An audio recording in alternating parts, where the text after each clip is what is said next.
آیا برزگری چرا توی سرمای زمستون برق قطع میشه؟ علتش اینه که مشکل الان برق نیست، مشکل اینه که نیروگاه گاز ندارن. الان مشکل گاز. خب برق خونه ها قطع میشه، چه ربطی به گاز داره؟ نیروگاه تولید برق گاز ندارن که مصرف کنن که برق تولید کنن. پس چرا گاز رو قطع نمی کنن؟ صرفا برق توی خونه ها قطع میشه. علت اینکه قطع و وصل برق کاملا آنیه و شدنیه تو لحظه، ولی گاز بخوام قطع کنن شاید 1 الی 2 روز طول بکشه تا به مدار برگرده. درسته. ما کلا چند تا نیروگاه برق توی ایران داریم و اینا چطور برق رو تولید میکنن؟ ما 144 تا نیروگاه برق تو ایران داریم که 14 تاش با سوخت مایع کار میکنن، گازوئیل و مازوت. 130 تاش سیکل ترکیبی هم که ترکیب از گاز و سوخت مایع. مصرف روزانه برق توی ایران چقدر هستش؟ تو اوج تابستون 85,000 مگاوایت و یه چیزایی تو پاییز زمستون میشه نزدیک 50,000 مگاوایت. خب برای تولید این 50,000 مگاوات به چقدر گاز نیاز داریم؟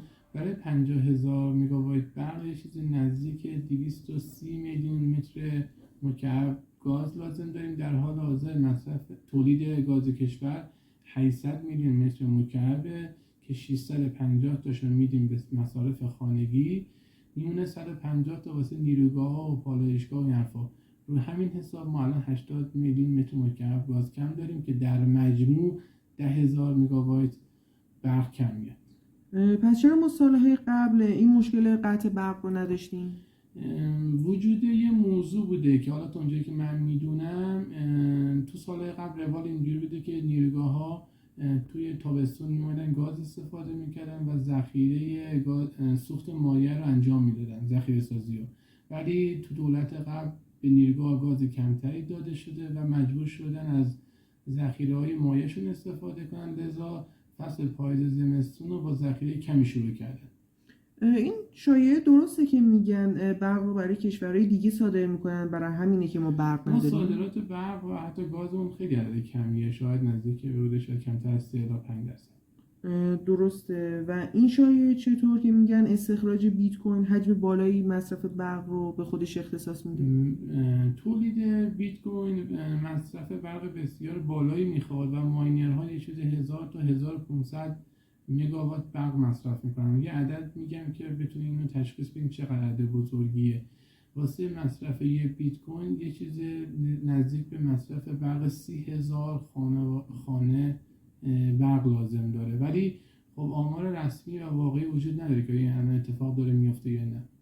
درسته. پس برقی که از منابع تجدیدپذیر درست میشه چه بخشی از نیازهای مردم رو برطرف میکنه؟ عدد خیلی کمیه. برق آبی که از سدهای ایران استخراج میشه و تولید میشه تو بهترین حالت 10,000 مگاوایت که ماکسیموم 10 تا 12% تولید برق کشوره. برق بادی هم که عدد خیلی کمتری، مثلا نیروگاه بادی منجیل تو بهترین حالت میتونه 100 مگاوات برق تولید کنه که نزدیک به 1% از مصرف کشور. پرمصرف‌ترین کالای برقی خونه‌های ایرانی چی هستی؟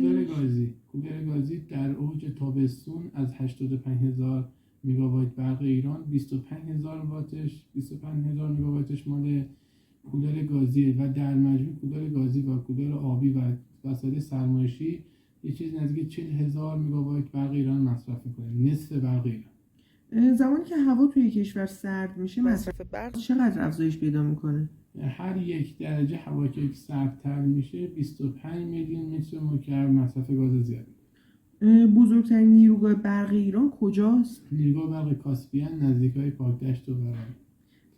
برای ساخته نیروگاه برق چقدر بودجه و زمان لازم داریم؟ یه نیروگاه برق 1000 مگاواتی یه چیزی حدود نزدیک 600 میلیون یورو پول لازم داره و حدود 2 الی 3 سال زمان حداقل.